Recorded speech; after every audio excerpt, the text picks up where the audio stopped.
Thanks for watching. We appreciate you. Please subscribe.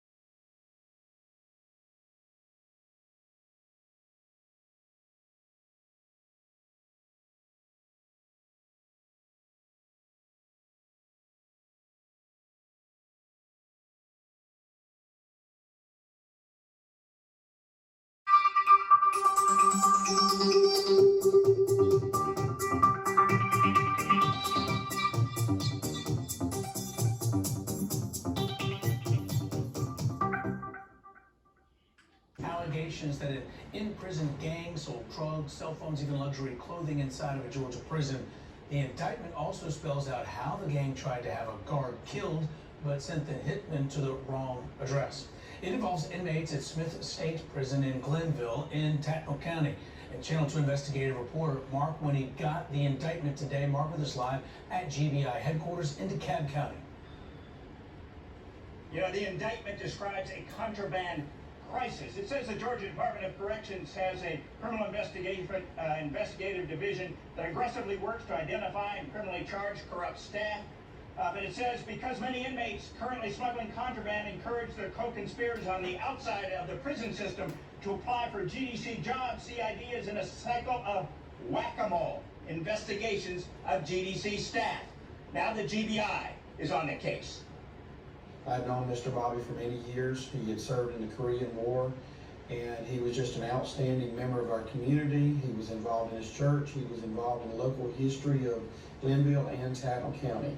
I just can't say enough about what an outstanding and good man Mr. Bobby was. The director says GBI agents discovered 88-year-old Bobby Kicklighter was murdered when the killer went to the wrong house. That an officer working at a place that houses wrongdoers, Smith State Prison, who lived next door to Kicklighter, was the intended target. That was actually a hit order on a correction officer who was a straight-up righteous guard who couldn't be bought, couldn't be intimidated, couldn't be threatened, and the hit went wrong. But GBI Director Vic Reynolds says GBI agents discovered much more involving the prison, including 2 more allegedly related murders, leading to a sweeping murder and racketeering indictment brought with the help of Georgia's Prosecuting Attorney's Council, set against a backdrop of corruption and contraband at Smith State Prison, including illegal cell phones, drugs, and more.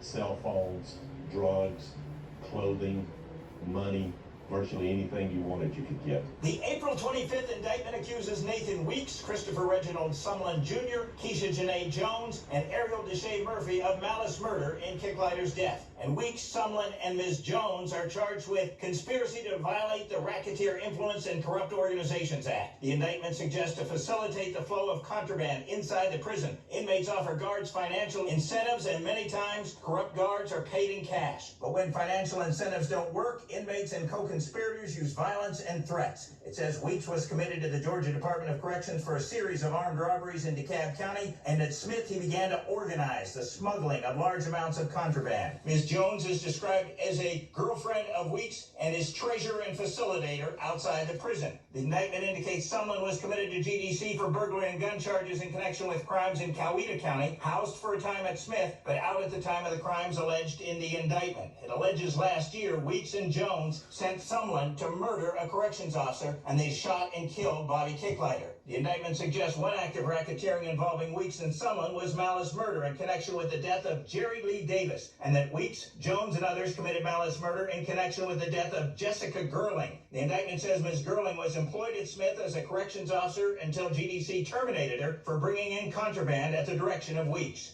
Tattnall County Sheriff Kyle Sapp said he requested the GBI's help on the Kicklighter killing, and his office has assisted the GBI agents. The GBI has done an outstanding job with this case. Now, we attempted to get a comment from an attorney in behalf of Weeks. A spokesman says the state's public defender system is supplying lawyers to Ms. Jones, Ms. Murphy, and Sumlin, and that all 3 will get zealous representation, but he can't comment on the substance of the case today. Reporting live at GBI headquarters, Mark Winnie.